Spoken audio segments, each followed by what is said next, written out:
Sret Shabbat Daf P. Commençons d'Af Ain Tet, Amud Bet, les trois derniers mots, Dio et Delichtov. Donc la Gemara reprend ce que nous avons vu dans la Mishnah. Dio, si un homme a fait sortir de l'encre, le shiur, la quantité pour que cet homme soit chayav, c'est lorsqu'il a sorti de quoi écrire deux lettres. Et la Gemara dit, commençons d'Af P, Tana shte otiyot bedio. S'il y a deux otiyot, c'est-à-dire de quoi écrire deux lettres, Bédio, lorsqu'il a sorti de l'encre sèche, nous dit Rashi, le shiur, quelle est la quantité d'encre qu'il a dû sortir, doit sortir pour être élève d'un korban, c'est Shte-Otiyot, l'équivalent de deux lettres. Même Braïta continue, Shte-Otiyot bekulmus, c'est-à-dire s'il y a deux lettres sur des plumes, sur des stylos, c'est-à-dire de l'encre sur des stylos, l'équivalent d'écrire deux lettres, là aussi il est chayav sur cette encre qui se trouve sur le kulmus, sur le stylo. Et la Braïta termine, Shte otiyot bekalmerim. Et deux otiyot bekalmerim, Rashi traduit par le Keset HaSofer, c'est-à-dire l'encrier. Lorsqu'il y a à l'intérieur de l'encrier de quoi écrire deux lettres, là aussi, il est chayav, puisque c'est le shiur important de Otsar.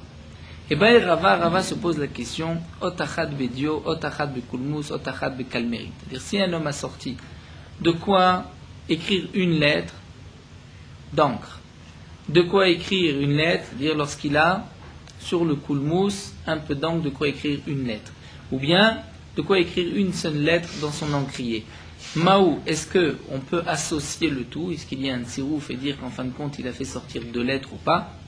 Et cette question reste betekou, Rava ne répond pas. Rashi nous explique, bien que le kulmus, par exemple le stylo, a certainement un shiur déjà important, même s'il n'y a pas suffisamment d'encre, mais il y a quand même le shiur du kulmus. Rashi répond, étant donné que le shiur ne vient que pour, le kulmus ne vient que pour écrire, donc il devient secondaire à cette encre, et puisqu'il est secondaire à l'encre, on tient compte du shiur de l'encre et non pas du shiur du kulmus.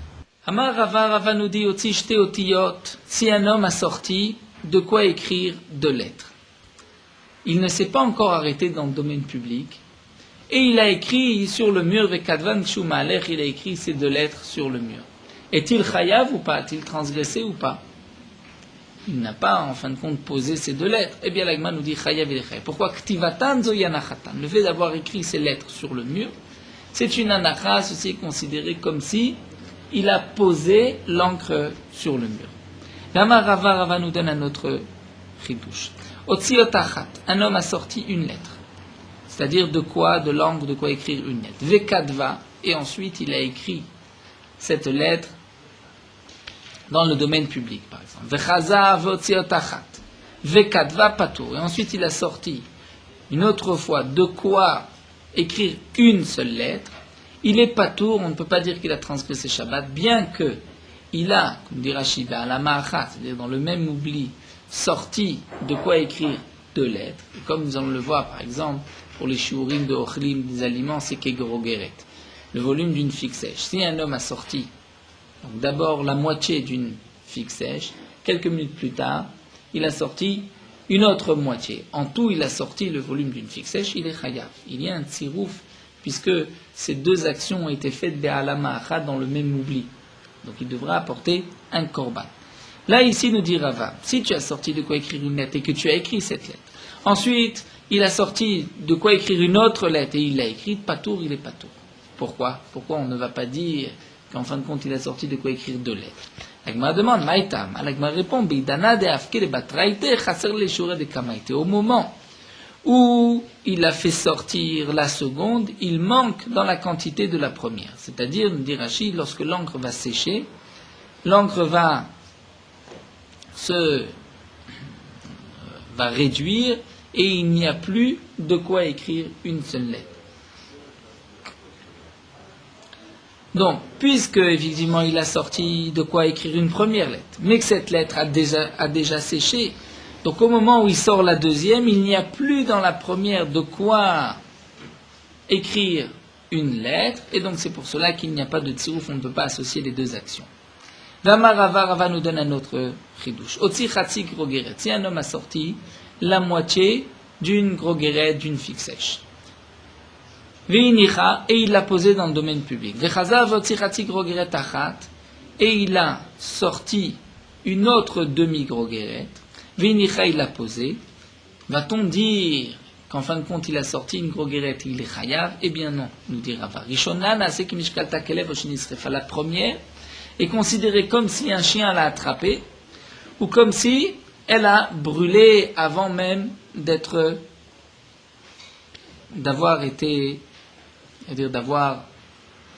s'être posé sur le sol. Et il est patour. Seulement, on ne comprend pas cet enseignement de Rava. Pourquoi? Puisque au moment où il a déplacé, lorsqu'il a posé la première Chatzi Grogeret, on ne peut pas dire que c'est comme si un chien l'a attrapé ou si elle a brûlé, puisqu'il l'a quand même posé. Si le chien vient attraper après avoir posé cet objet, cet aliment sur le sol, il y a malgré tout une anacha. Donc l'Agma demande Vama yamancha. Pourtant, elle a été posée. L'Agma répond no achikama. Voici ce que Rava a voulu dire. En vérité, c'est vrai que si un homme, par exemple, a lancé un aliment, le volume d'une grogeret, et que, en plein vol, un chien a attrapé cette grogeret, il n'y a pas eu de anacha, il n'est pas tour, puisqu'il faut une anacha de sa force, de son koach, ce que lui a lancé. Ce que nous reverrons par la suite encore dans le Perek Hazorek. Maintenant, dans le cas où lui a déplacé une demi-grogeret, il l'a posée sur le sol. Il vient en déplacer une autre et il la pose sur le sol. Donc là, on a besoin d'un tsirouf, c'est-à-dire d'associer les deux actions. Eh bien, Rava vient nous dire, dans le cas où, Ve'im kadam vigbia rishona kodem anachashnia, s'il a effectivement posé la première, mais après l'avoir posée, il l'a soulevée, avant d'avoir posé la deuxième, eh bien, nasid rishonak mishniklitash nesrefa ou patour. La première, c'est comme si elle a été mangée, attrapée par un chien, ou comme si elle a brûlé, il est patour. C'est-à-dire que on ne peut associer la deuxième action que lorsque la première demi-figue se trouve encore sur le sol. Mais lorsque je l'ai levée du sol, on ne peut pas considérer qu'il y a deux demi posées dans le domaine public. Bien qu'en vérité, il a fait 2 fois la même action, donc 2 fois 2 demi. Rava me donne une autre halakha. Otzi chatzi grogeret, un homme a sorti une demi-figue. V'inicha, et il l'a posée dans le domaine public. V'chazav otzi chatzi grogeret, il a sorti une deuxième. Ve'vira derech alea, et il l'a posée, c'est-à-dire il est passé avec au-dessus de la première, dans les 3 tfachim de la première, chayav, il est chayav. Pourquoi est-il chayav? Donc c'est vrai que là, la Gemara n'a pas encore expliqué dans les 3 tfachim, c'est la réponse de la Gemara. La Gemara au départ a compris qu'il a simplement déplacé la deuxième demi et il l'a posée, il l'a donc non pas encore posée, mais il l'a fait passer au-dessus de la première qui est posée dans le domaine public et il est chayav. Demande la Gemara, v'ama yalonar. Pourtant, la seconde n'a pas eu de anacha, tu ne l'as pas posée dans le domaine public. La Gemara répond, Kegon she'evira tor shlosha. Il l'a fait passer dans les 3 tfachim de la première. Et comme nous avons un principe que tout ce qui est dans les 3 tfachim, le principe de la voûte, c'est comme s'il est posé par terre, eh bien, dans ce cas-là, on va dire, c'est comme si la deuxième grogret est posée sur la première. C'est vrai que Tosfot explique pourquoi parler du cas où il l'a posé sur la première. On pourrait dire la même chose s'il l'a posé à côté, dans les 3 tfachim, même s'il ne l'a pas encore posé, mais il l'a passé dans les 3 tfachim. Il a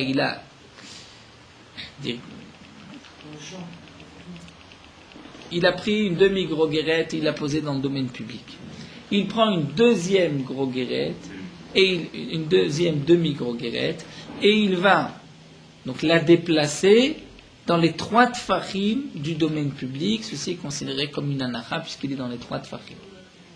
Donc pourquoi la Gemara nous dit simplement derech aleh lorsque je l'ai passé au-dessus de la première, nous dit Tosfot, c'est qu'à ce moment-là, lorsqu'elle est au-dessus de la première, on va compter les 3 tfachim à partir de la première.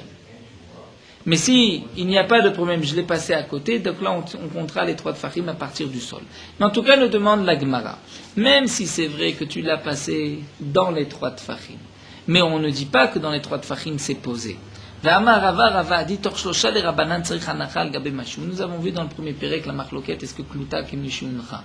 Dire lorsque il y a un aliment, un objet qui va passer dans l'air, est-ce qu'on considère que c'est comme s'il a été posé? D'après les Chachamim, Kluta Lo Kemishuncha. Il faut poser pour qu'il y ait une anacha. Et donc nous dit ici la Gemara, pourtant Rava a dit que Tor Shlosha, même dans les 3 tfachim, les Rabbanan Tzarich Anachal Gemeshu, il faut poser l'objet. C'est vrai que d'après les Chachamim, même si tu le poses sur un endroit, sur un pic, qui n'a pas 4 sur 4, mais étant donné que tu l'as posé dans les 3 tfachim, c'est comme si tu l'avais posé sur un endroit de 4 sur 4, comme nous l'avons vu dans le premier pérec, une anacha, il faut que l'objet soit posé sur une surface de 4 tfachim sur 4 tfachim. Donc d'après les Chachamim, on n'a pas besoin de 4 sur 4 puisque tu es dans les 3 tfachim, mais malgré tout, il faut que l'objet soit posé. Alors que là, tu as simplement évira, tu as passé cet objet, tu ne l'as pas posé. Donc comment peux-tu dire qu'il y a eu une anacha? L'agma répond l'okasha. Kan bezorek, kan bema'avir. Tout dépend si tu as jeté ou si tu as passé. Quand tu as jeté, effectivement, dit Rashi, il n'y a pas de anacha tant que l'objet ne s'est pas posé, mais lorsque tu la passes, étant donné qu'elle est dans ta main, et que tu es au-dessous de 3 tfachim, c'est-à-dire proche du sol ou proche de la première demi-groguérette, c'est comme si cette deuxième demi est posée sur le sol et donc tu es chayav. Donc le deuxième chidouche de Rava, c'est que si un homme a sorti une demi-groguérette, il va sortir ensuite une autre demi, et il va placer sa main dans les 3 tfachim du sol ou dans les 3 tfachim de la première demi-groguérette, il y a une association des 2 demi, et il est chayav, puisqu'en tout il a sorti une groguérette. La Gemara continue.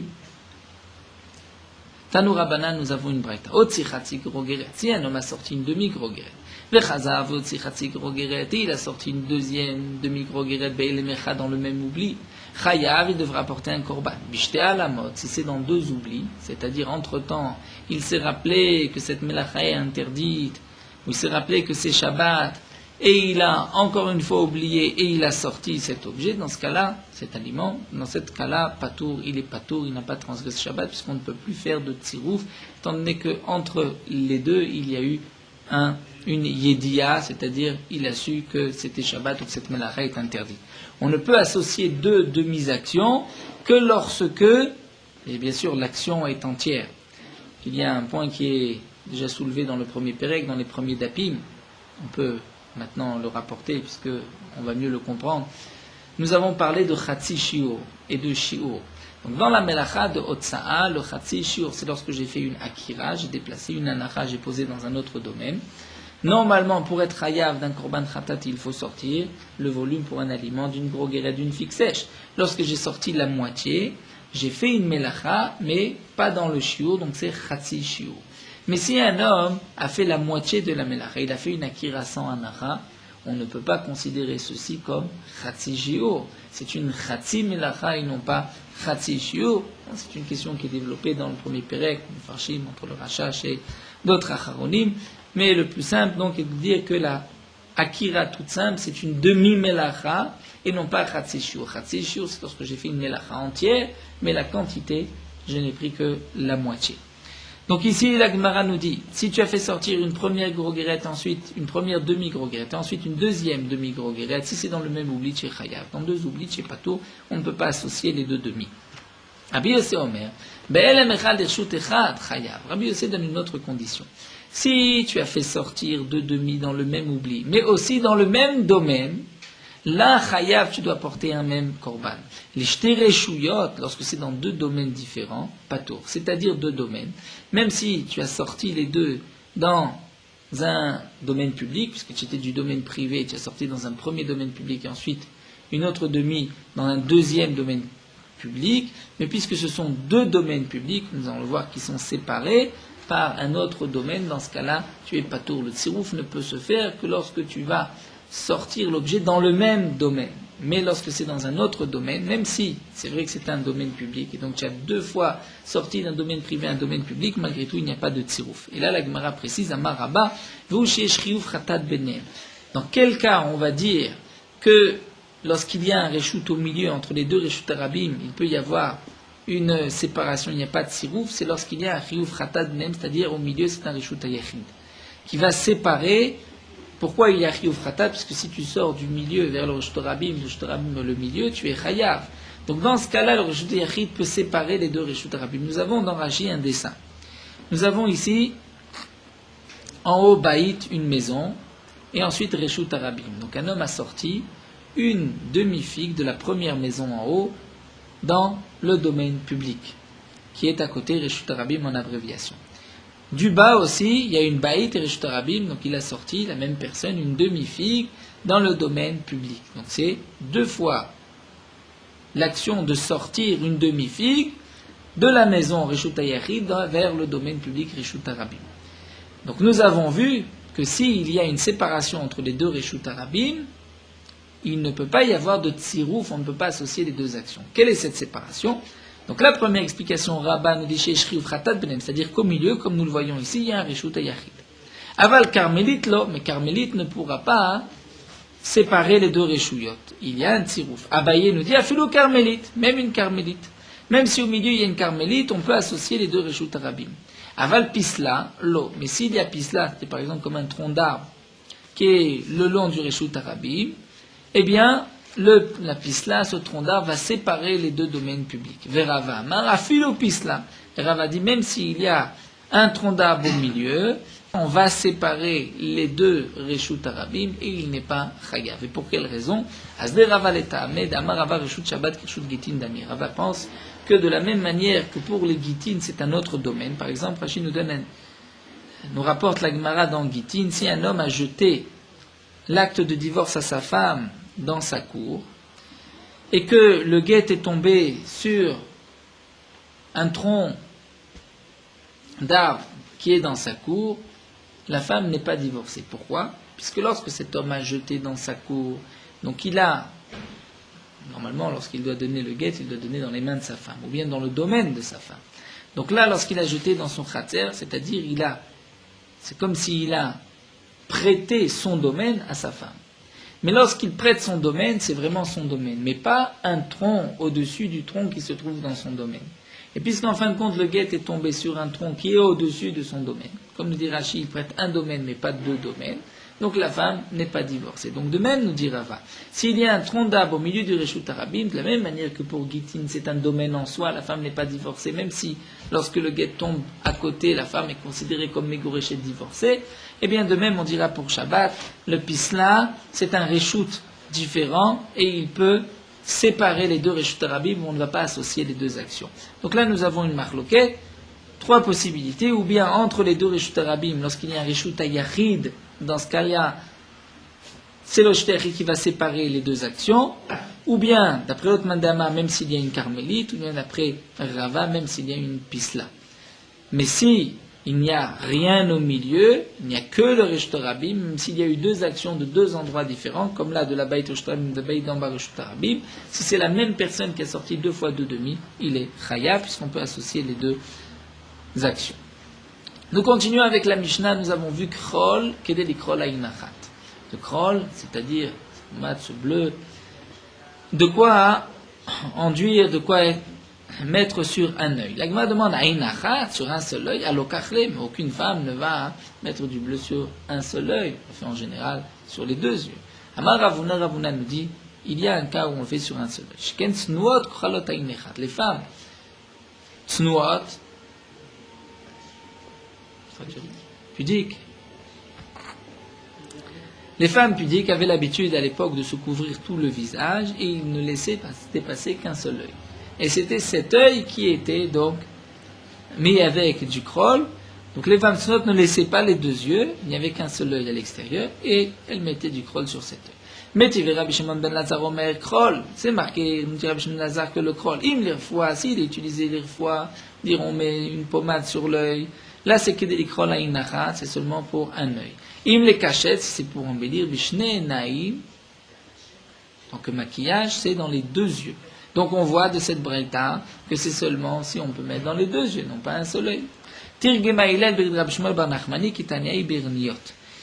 Hillel, le fils de Rab Shmuel bar Nachmani, explique que cette dernière braïta, on parle berniot, c'est-à-dire dans les villes, nous dit Rashi, les petits villages. Les filles qui habitent dans les petits villages, elles n'ont pas besoin de s'habiller de cette manière. Pourquoi, nous dit Rashi? Puisqu'il n'y a pas tellement de srog, de légèreté dans les villages. De plus, il y a très peu de personnes qui habitent et les femmes ne se couvrent pas entièrement le visage. Et donc, puisqu'elles ont les deux yeux découverts, elles vont, le chiour, c'est lorsqu'elles vont donc mettre du krol sur les deux yeux. Donc, tout dépend de l'endroit. La Gemara continue, nous avons vu Sha'ava, un morceau un peu de cirque d'Elitan Alpi Nekev Katan. De quoi mettre sur Nekev Katan, un petit trou. Tana, nous avons une braïta, Elitan Alpi Nekev Katan Shel Yain. Un petit trou qu'on faisait sur un tonneau de vin. Donc c'est un petit trou. Je m'explique que si c'était des rachis de nous verrons encore par la suite de l'huile ou du miel, il aurait fallu un plus grand trou que le Nekev Katan Shilien. Donc le shiur de Shava, c'est vraiment un petit trou. Devek Deliten Berosh HaShef-Shef. De la colle, de quoi mettre au-dessus du Shef-Shef. Que signifie au-dessus du Shef-Shef? Tanek Deliten Berosh Shef-Shef chez Berosh Kane Shel Tsayadim. C'est-à-dire de quoi mettre sur le haut de ce Shef-Shef de cette planche qui était placée sur le canet des Tsayadim. Rashi nous explique les Tsayadim, les chasseurs, qui voulaient attraper des oiseaux, avaient un bâton, au-dessus de ce bâton, une petite planche, et ils mettaient beaucoup de colle sur cette planche, et lorsque les oiseaux se collaient à cette planche, donc c'est ainsi que les chasseurs les avaient attrapés. Et il faut effectivement beaucoup de colle pour pouvoir rattraper les oiseaux, c'est le shiur du Devek. Zefet ve gofrit, la résine, gofrit, le souf, qu'il est la sot, nekev, katan. Le zefet ve gofrit, Rashi avait dit, il était utilisé pour recouvrir un récipient dans lequel on mettait de l'argent pur, argent haï, vivant, argent pur, et on fermait l'ouverture avec de la résine du soufre, et ensuite on faisait un petit trou, et c'était vraiment un petit trou pour pouvoir faire sortir cet argent. Donc là, la Braïta vient nous dire, Tana kede la sot nekev katan, de quoi faire un tout petit trou. Charsid kede la sot piko. Charsid, nous avons vu que c'était une brique qui avait été écrasée, de quoi faire l'ouverture du cours. L'ouverture du cours, c'était là où on mettait donc un peu de feu, ceux qui, les tzorfim, qui allaient travailler l'or, avaient l'habitude de mettre un peu, de faire un trou, de mettre un peu de braise, de feu, pour pouvoir faire fondre l'or. Donc, Charsid Kasot Piko, ça c'était le shiur de Tanakama. Et Rabbi Yehuda avait dit qu'il a sot pitput, de quoi faire un trépied. La Gemara pose la question, l'Emra, le shiur de Rabbi Yehuda Nafus. Ça voudrait dire que le shiur de Rabbi Yehuda est plus grand que le shiur de Chachamim, puisque d'après Rabbi Yehuda, de quoi faire un pitput, un trépied, c'est plus que le shiur de Piko. Et à ce moment-là, c'est Rabbi Yehuda qui est Mekel, qui est plus indulgent, puisque d'après Rabbi Yehuda, tu n'es chayav que lorsque tu vas sortir un grand shiur. Si c'est ainsi, ça ne va pas, puisque à Kaimela, nous savons des shiur de Rabbanan affiche que c'est au contraire le shiur de Chachamim qui est plus grand que le shiur de Rabbi Yehuda, et Rabbi Yehuda vient être mahmir, comme l'avons vu dans la Mishnah.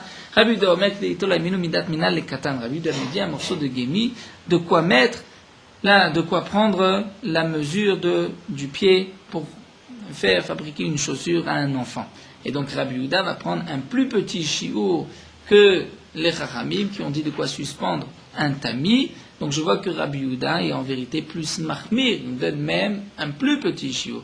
Donc comment se fait-il ici que pour le trépied, Rabbi Yehuda donne un plus grand shiur? La Gemara répond, il m'a que de la soud pitput kira ktana. Donc nous dit Rabbi Yehuda, il ne s'agit pas de pouvoir faire un trépied, mais pouvoir enduire, mettre un peu de choses, c'est-à-dire Rashi, arranger dans les creux de ce trépied, là où on mettait le coup, nous dit Rashi, d'une petite kira. Donc, d'après cette explication, Rabbi Yehuda est effectivement plus mahmir, puisqu'il donne un plus petit shiur, juste de quoi remplir les trous. Donc, Soubin Kedeliten à Pikosh et Tzorfezahav, nous avons vu du son, de quoi mettre sur Pikosh et Tzorfezahav, puisque parfois, nous avons dit Rashi, lorsqu'il n'a pas de bois, il va prendre du son. Nous tournons la page Tanou Rabbana, nous avons une braïta à Motzi Se'ar. Si un homme fait sortir Se'ar, des poils de cheval, pas d'une bête, quel est le shiur, de quoi pouvoir mélanger avec du tit, ciment, cette boue, puisque nous dit Rashi, on avait l'habitude de mettre du séar à l'intérieur. Tit, si un homme fait sortir un peu de tit, c'est quel shiur, la sorte picour chez Tzorvezav, nous avons vu de quoi faire l'ouverture qui recouvrait donc ce cours pour les Tzorvezav, là où on mettait le soufflet pour attiser les braises. Sid que de la soude. Nous avons vu dans la Mishnah, si un homme fait sortir de la chaux, quel est le shiur? De quoi mettre sur Ktana Shebebanot, nous avait dit la Mishnah, sur la plus petite des filles. Et Rabbi Yehuda avait dit qu'il est la sotte kilkal. Et Rabbi Nechemia avait dit qu'il est la soude des filles. Nous allons voir quelle est la signification, quelle est la marloquette. L'Agma nous dit Tana que de la soude etzba Ktana Shebebanot. Après le Chachamim, la chaux, c'est de quoi enduire un petit doigt, un Etzba Ktana Shebebanot, c'est le petit doigt des filles. Nous dit Rashi, on avait l'habitude d'enduire tout le corps avec du site pour faire rougir la peau. Amar Rabbi Yehuda Amar Rav, Rabbi Yehuda nous dit Rav, Benot Israël Shigou les Pirkan. Les Benot Israël, Shigou les Pirkan, c'est des Rashi qui ont déjà eu, qui commencent à avoir des sarot, des poils, Vélo, Igiou, les Shanim, mais qui n'en ont pas encore l'âge, et qui ont donc par cela une certaine honte. On avait l'habitude de les enduire, comme nous allons voir, Benot Anim, les filles des pauvres, Toflot, Ton Basil, avec de la chaux, et la chaux avait cette particularité qu'elle pouvait enlever, faire tomber les poils. Benot Ashirim, les filles de riches, Toflot, Ton Besolet, avec de la farine. Benot Melachim, les filles de roi, Toflot, Ton Beshemen Amor, avec de l'huile. Shemen Amor, nous allons voir, l'Agma va expliquer, Shemen Amor, c'est de l'huile parfumée, ou bien de l'huile d'olive. Shenema, comme c'est marqué, Shachodashim, Shemen Amor, chez de Esther, c'est 6 mois dans l'huile Shemen Amor, donc on voit que le Shemen Amor avait cette particularité de faire tomber les poils et de embellir la peau. Maï Shemen Amor, que signifie Shemen Amor? L'Agma répond, Ravuna Bakriyama, Satachat. Satachat, sur le côté une explication qui signifie Satachat, de l'huile parfumée. Rabbi Yirmiyah bar Abba Amar, Shemen Zayit Shelo Hevi Ashlish, de l'huile d'olive, d'une olive qui n'a pas grandi, à peine grandi un tiers de sa taille normale. Tana Rabbi Yehuda Omer, Anfikinun Shemen Zayit Shelo Hevi Ashlish. Rabbi Yehuda nous dit Anfikinun, c'est aussi de l'huile d'olive, d'une olive qui n'a pas grandi, qui a à peine grandi le tiers de sa taille normale. Pourquoi on va enduire d'huile d'olive chez Meshir et Tasséa, puisque l'huile d'olive va faire tomber les poils, ou Ma'aden Abassa, et va rendre lisse la peau, va nettoyer, embellir la peau. Rav Bibi nous dit la Gemara, Vele Barta, il avait une fille, Tafla Ever, il l'a enduit avec de la chaux, mais membre après membre, et Shakal Barba Mez, c'est-à-dire elle a tellement embelli que les gens étaient prêts, dit Rashi, à même rajouter une somme de 412 pour pouvoir se marier avec elle. Et Rashi nous dit, mais c'était bien sûr un Mouganim là, c'est-à-dire même les bons partis, même parmi les bons partis, ils étaient prêts à rajouter une grosse somme. Il y avait un non-juif, Bishvivouté, qui était dans son voisinage, qui a voulu faire la même chose, mais lui, il y avait les Barta, il avait une fille, Tafla Bechat Zimna, il a enduit tout son corps d'un coup avec de la chaux, Meta, et elle est morte, puisqu'il n'a pas été membre par membre. Amar, il a dit, Katal Rav Bibi les Barté, c'est Rav Bibi qui a tué ma fille, puisqu'en vérité, il pensait faire comme Rav Bibi, et sa fille est morte. Amar Rav Nachman dit, Rav Bibi Deshate Shikha, Bayan Banate Tafla. Rav Bibi, puisque chez eux, dans sa maison, chez Rav Bibi, on buvait de la bière, donc c'est pour cela qu'ils avaient besoin de enduire la peau de chaux pour enlever les poils, puisque Rachid nous dit, la bière, le shekha, l'alcool, noircit la peau, une couleur un peu foncée, ou marbesea, et augmente les poils. Anan, mais nous dit Rav Madelo, Shantnan Shikha, puisqu'on n'a pas l'habitude de boire de la bière, de l'alcool, l'obayan banatan tsefla, nos filles n'ont pas besoin d'être enduites avec de la chaux. Rabbi Yehuda Omer, Kedé la soute kelko. Nous avons vu dans la Mishnah que d'après Rabbi Yehuda, si un homme a fait sortir de la chaux, c'est de quoi enduire, de mettre de la chaux sur qu'il coule. Et Rabbi Nechemia a dit, Kedé la soute un défi. Demande la Gemara, maï qu'il coule ou maï un défi. Que signifie que qu'il coule, que signifie un défi de Rabbi Nechemia?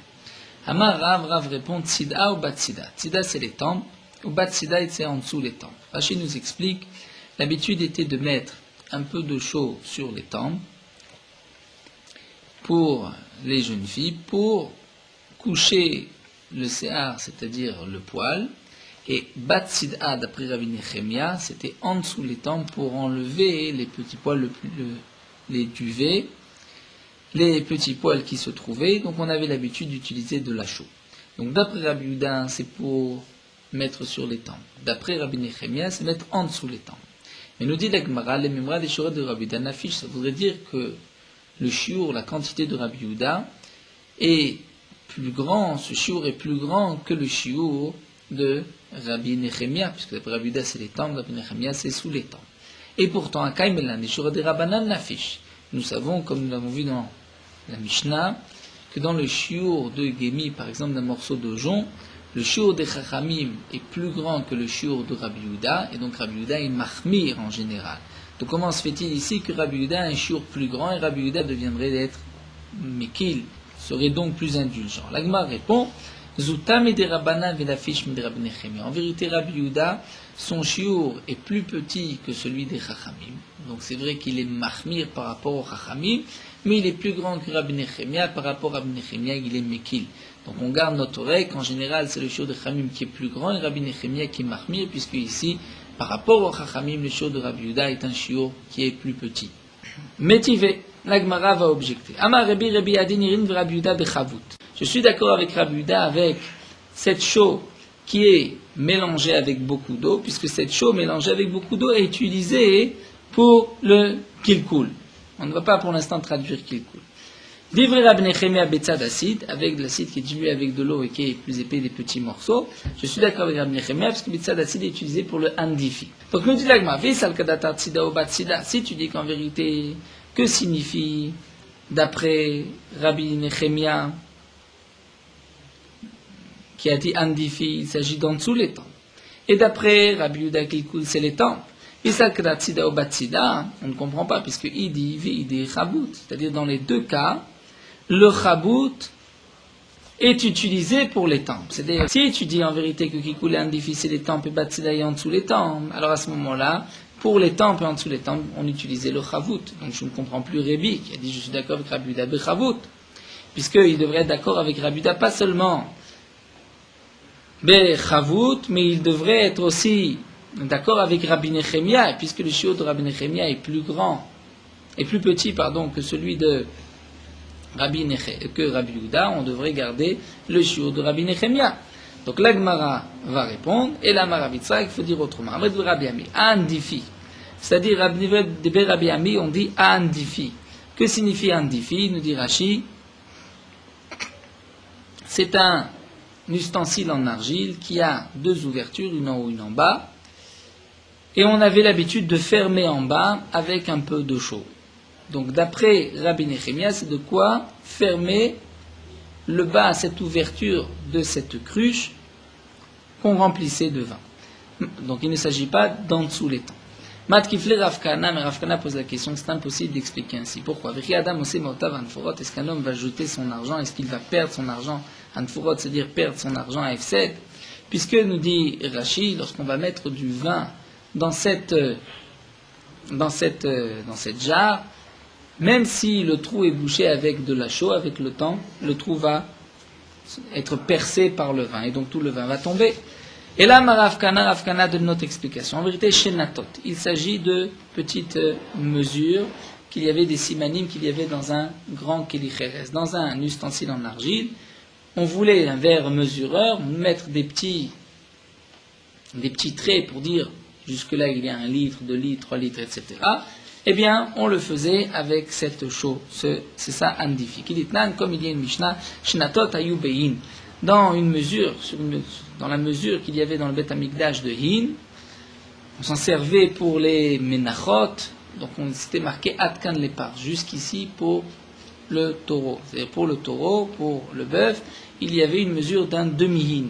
Atkan Lehaïl, pour le haïl, c'était un tiers de hin. Atkan Lekevesh, pour une brebis, c'était un quart de hin. Donc il y avait dans le même keli, ici les parts, ici l'haïl, ici la kevesh. Donc on voit qu'il y avait des shenatot. Shenatot de même ici, nous dit Rav Kahana, d'après Rabbi Nechemia, lorsque tu as de la chaux, c'est pour marquer ces traits dans le kli et dire, donc ici il y a telle mesure ou telle mesure. Andifi, que signifie Andifi? Afuta, c'est le front. Le front, il n'y a pas de poil, c'est vrai, mais on utilisait de la chaux pour faire rougir le front. Et Riyad Aobar Galil, comme l'Agma nous rapporte, nous allons apporter une preuve que Afuta signifie le front, puisqu'il y avait un homme de Galil, d'Iklil Babel, qui est arrivé en Babel. D'Amroulé, on lui a dit, Kum Droshlanu be Maaseh Merkava, viens nous enseigner Maaseh Merkava, c'est-à-dire la Kabbalah, le Maaseh Merkava. Amarlou, il leur a dit, Edrosh Lechou, je vais vous enseigner que Darash Rabbi Nechemia Lechavre, comme Rabbi Nechemia enseignait à ses amis. Venafka Ar Ita Min Kotel, il y a une abeille qui est sortie du mur, ou Marté, qui l'a frappé Bandivi sur le front, ou Mit, et cet homme est mort. C'est-à-dire, Minashamaim, on ne voulait pas le laisser enseigner. Va m'rouler, et ils lui ont dit, Man dile d'aller. C'est-à-dire, Man dile d'aller. C'était d'Akadosh Baruch Hu, d'aller, c'était Man dilé d'aller, c'est-à-dire de là. J'ai traduit comme s'il est responsable de sa mort, c'est-à-dire il ne devait pas enseigner Maaseh Merkava, c'est pour cela que cet homme est mort. Donc nous voyons de cette histoire que puisque l'abeille l'a frappé sur Andifi sur le front, donc nous avons la preuve que Andifi signifie de quoi mettre de la chose sur le front pour faire rougir le front comme c'était l'habitude à l'époque.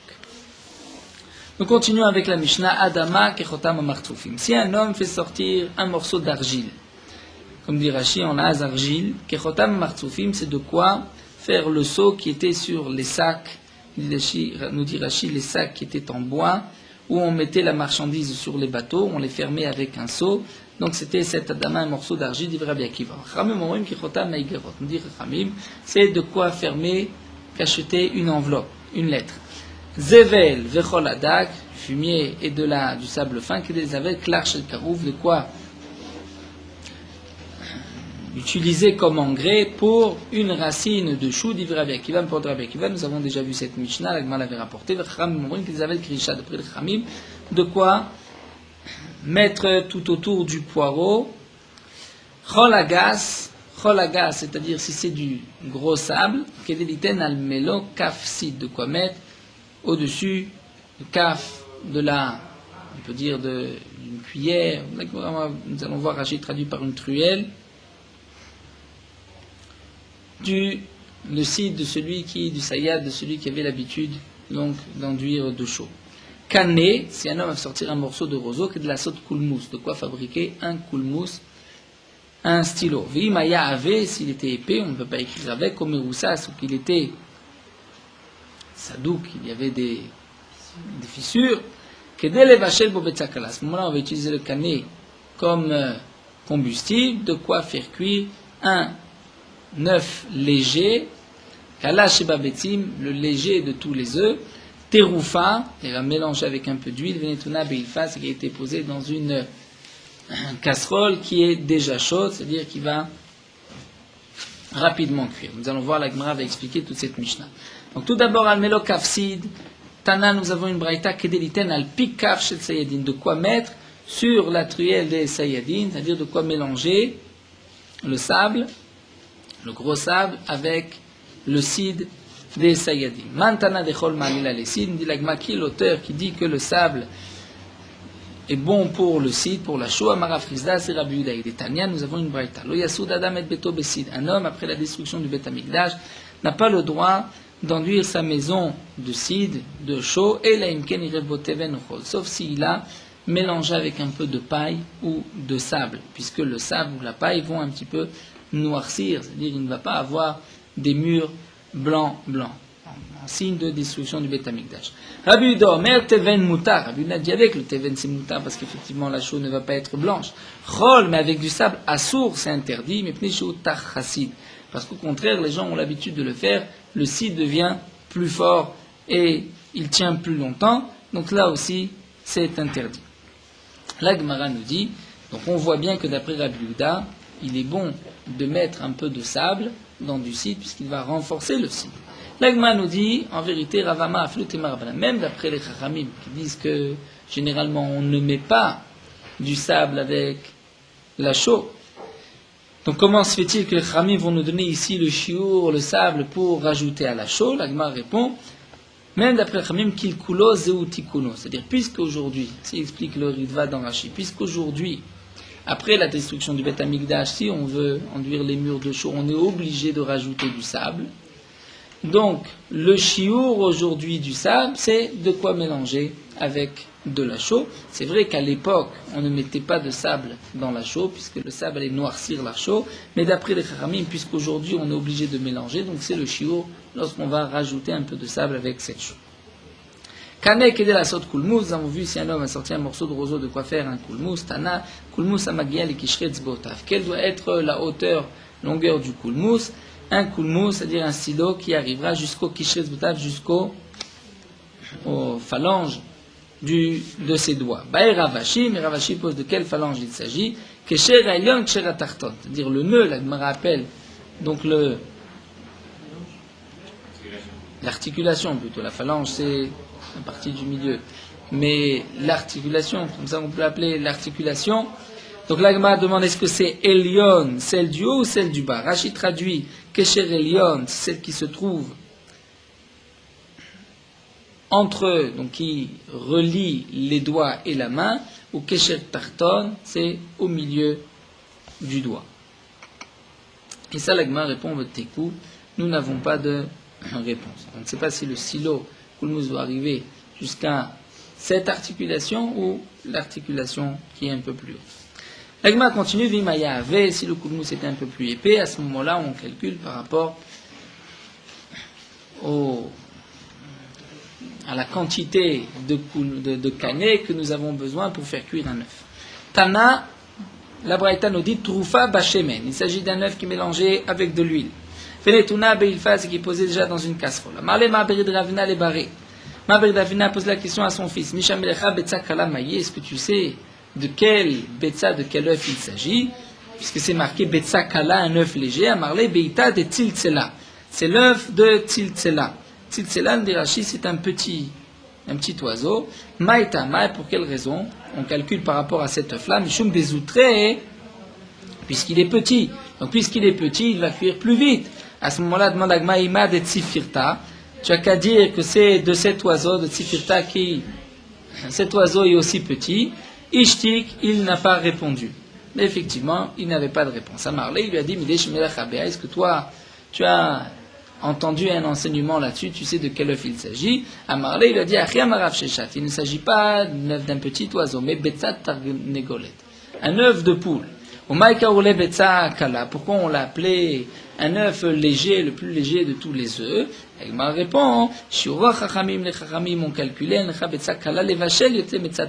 c'est-à-dire même s'il y a des œufs plus petits, mais l'œuf qui va cuire le plus rapidement, c'est l'œuf de poule. L'Agma pose une dernière question, pourquoi tous les shiurim de Shabbat, les aliments, c'est toujours kegrogeret, le volume d'une figue sèche. Et la hakabetza, c'est un plus grand volume que grogeret. Pour un œuf, on devrait dire kegrogeret. À Marley, il lui a dit, de quoi faire cuire une grogeret d'un œuf. C'est-à-dire, c'est vrai que là, il s'agit de roseau, de canet. Mais on va dire, lorsque tu vas sortir suffisamment de quoi cuire un œuf. De quel œuf? On devrait dire un œuf qui n'est pas plus grand qu'une figue, puisque tous les shiurim sont les shiurim de Kerogeret pour les aliments.